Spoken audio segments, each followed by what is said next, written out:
Halo, perkenalkan nama saya Sadana Octavia Sirait dengan NIM 4232 dari Prodi Matematika Stambuk 2023 Universitas Negeri Medan. Pada kesempatan kali ini, saya ingin menjelaskan mengenai pendidikan Pancasila pada bagian bab 5, yaitu Pancasila sebagai sistem filsafat.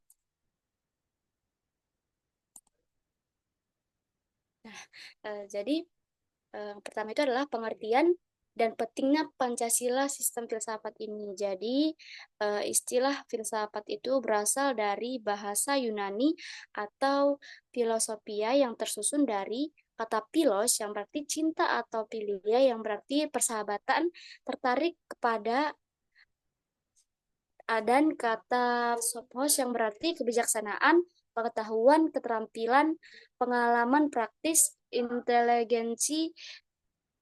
Dan adapun istilah filosofos itu pertama kali digunakan oleh Pitagoras untuk menunjukkan dirinya sebagai pecinta kebijaksanaan, bukan kebijaksanaan itu sendiri.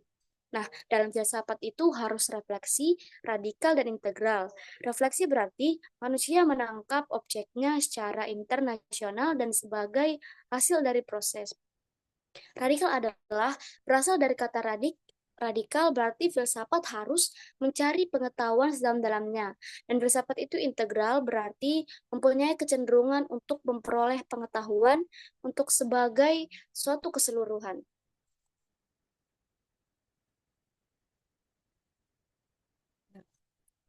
Eh, yang pertama itu ada terbagi, yaitu filsafat sebagai proses dan hasil. Jadi, filsafat sebagai proses dan produk berpikir manusia merupakan pemikiran teori tentang Tuhan, alam semesta secara keseluruhan yang mencakup hidup manusia yang ada di dalamnya, untuk kemudian bagi manusia pemikiran teoritis tersebut dipergunakan sebagai pandangan dunia. Yang kedua, sistem filsafat. Sistem filsafat menurut Louis of Katzoff adalah kumpulan ajaran yang terkoordinasikan. Pentingnya Pancasila sebagai sistem filsafat itu adalah yang pertama, jawab sila-sila dalam Pancasila sebagai prinsip-prinsip politik. Yang kedua, agar dapat dijabarkan lebih lanjut sehingga menjadi operasional dalam penyelenggaraan negara. Yang ketiga, agar dapat membuka dialog dengan berbagai perspektif baru dalam kehidupan berbangsa dan bernegara. Dan yang keempat, agar dapat menjadi kerangka evaluasi terhadap segala kegiatan yang bersangkut paut dengan kehidupan berbangsa, bernegara, dan juga bermasyarakat. Nah, yang B itu kesatuan sila-sila Pancasila sebagai satu sistem, dan istilah sistem ini berasal dari istilah Yunani, yaitu sistema, yang mengandung arti keseluruhan yang tersusun dari sekian banyak bagian yang berarti pula hubungan yang berlangsung di antara satuan-satuan dan komponen secara teratur. Jadi Pancasila sebagai suatu sistem filsafat itu merupakan hasil perenungan yang mendalam dari para tokoh kenegaraan Indonesia. Nah, hasil perenungan itu yang mendalam dan untuk merumuskan suatu sistem filsafat. Selain semula dimaksud tersebut memenuhi ciri-ciri bersifat kefilsafatan. Dan beberapa ciri-ciri kefilsafatan itu meliputi, yang pertama adalah sistem filsafat itu haruslah koheren. Yang kedua, sistem eh, yang pertama itu adalah sistem filsafat itu haruslah koheren. Selanjutnya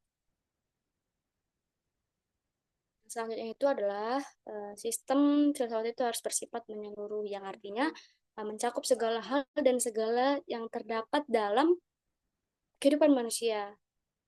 Nah, yang ketiga adalah sistem filsafat itu harus bersifat mendasar, yang artinya suatu bentuk perenungan mendalam yang sampai ke inti mutlak persoalan sehingga menemukan aspek yang sangat fundamental.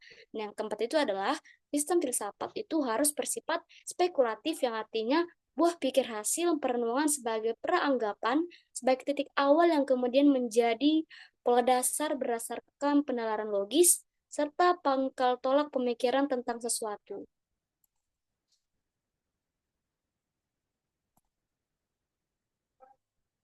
Nah, eh, oke, kesatuan sila-sila sebagai sistem filsafat. Jadi, yang pertama itu filsafat Pancasila sebagai genetivus objektivus dan genetivus subjektivus.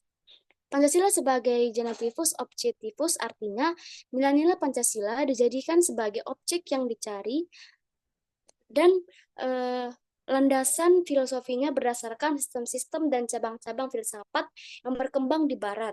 Nah, menurut Notonagaro, Pancasila kalau ditinjau asal mulanya atau sebab terjadinya, maka Pancasila memenuhi syarat empat sebab atau kausalitas menurut Aristoteles, yaitu yang pertama adalah kausa materialis atau asal mula bahan, yang kedua adalah kausa formalis atau asal mula bentuk, yang ketiga adalah kausa efisien atau asal mula karya, dan yang selanjutnya adalah kausa finalis atau asal mula tujuan.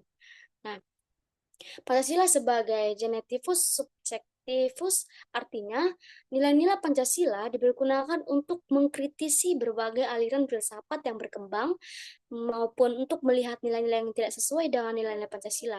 Nah, selain itu, nilai-nilai Pancasila tidak hanya dipakai dasar bagi pembuatan-pembuatan perundang-undangan, tetapi juga nilai-nilai Pancasila itu harus mampu menjadikan pelaksanaan sistem politik dan dasar bagi pembangunan nasional. Eh, Baik, yang selanjutnya adalah landasan ontologis Pancasila. Jadi, istilah ontologi berasal dari kata Yunani onta yang berarti sesuatu yang sungguh-sungguh ada, kenyataan yang sesungguhnya, dan logos yang berarti teori atau ilmu. Jadi, pandangan ontologi dari Pancasila adalah Tuhan, manusia, satu, rakyat, dan adil. Nah, untuk memahami kesesuaian antara Indonesia, landasan sila-sila Pancasila dengan hakikat, sifat, serta keadaan negara, maka menurut Notonagoro, terdapatlah tiga teori asas hubungan di antara dua hal yang diperbandingkan. Yaitu yang pertama adalah asas hubungan yang merupakan sifat atau kausalitas. Yang kedua adalah asas hubungan yang berupa bentuk, luas dan berat atau kuantitas. Dan yang ketiga adalah asas hubungan yang berupa sebab dan akibat atau kausalitas. Nah, yang ketiga itu adalah landasan epistemologi Pancasila. Jadi, epistemologi itu berasal dari kata Yunani, yaitu episteme dan logos. Episteme itu bisa diartikan sebagai pengetahuan atau kebenaran, dan logos dapat diartikan sebagai pikiran atau teori. Jadi, epistemologi adalah cabang filsafat di menyelidiki sejarah kritis hakikat, landasan, batas atas patokan kesahihan pengetahuan. Dan yang keempat itu adalah landasan aksiologis Pancasila. Jadi, landasan aksiologis Pancasila itu merujuk pada nilai-nilai dasar yang terdapat di dalam pembukaan Undang-Undang Dasar 1945, yang tekan nilai dasar itu harus menjadi koma menghayati nilai instrumentalnya yang terdapat di dalam peraturan perundang-undangan berupa Undang-Undang Dasar 1945, ketetapan MPR, undang-undang, peraturan pemerintah pengganti undang-undang dan peraturan pemerintah, dan juga keputusan presiden dan peraturan daerah titik. Nah, kita bisa melihat di sini adalah hakikat sila-sila Pancasila. Jadi, kata hakikat itu dapat diartikan sebagai suatu inti yang terdalam dari segala sesuatu yang terdiri dari sejumlah unsur dan yang mewujudkan sesuatu itu. Sehingga dalam sesuatu dan terkait dengan hakikat-hakikat sila Pancasila, pengertian hakikat itu dapat dipahami dalam tiga kategori, yaitu yang pertama adalah hakikat abstrak yang disebut juga sebagai hakikat jenis atau hakikat umum yang mengandung unsur-unsur yang sama, tetap dan tidak berubah. Yang kedua adalah hakikat pribadi sebagai hakikat memiliki sifat khusus yang artinya terikat kepada barang sesuatu. Dan yang ketiga adalah hakikat konkret yang bersifat nyata sebagaimana dalam kenyataannya. Jadi hakikat konkret Pancasila terletak pada fungsi Pancasila sebagai dasar filsafat negara. Nah, Pancasila sebagai suatu sistem filsafat itu merupakan hasil perenungan yang mendalam dari para tokoh kenegaraan Indonesia. Dan hasil perenungan itu semula dimaksudkan untuk merumuskan asas negara yang merdeka, dan selain itu hasil Pertemuan itu juga filsafat karena telah memenuhi ciri-ciri berpikir kefilsafatan. Jadi sekian dulu presentasi yang dapat saya jelaskan dari bab 5 ini. Tapi sebelum itu yang pertama itu Pancasila sebagai sistem filsafat dikenal dengan istilah filosofis Kronslag. Yang kedua, pada era Soeharto, itu kedudukan Pancasila sebagai sistem filsafat itu berkembang ke arah yang lebih praktis. Dalam hal ini, istilah yang lebih tepat adalah Weltanschauung. Dan yang ketiga adalah pada era reformasi, Pancasila sebagai sistem filsafat kurang terdengar resonansinya. Namun Pancasila sebagai sistem filsafat bergema dalam wacana akademik, termasuk kritik dan renungan yang dilontarkan oleh Habibie dalam 1 Juni 2011. Nah, sekian dari presentasi saya. Jika ada kesalahan kata, saya mohon maaf. Terima kasih.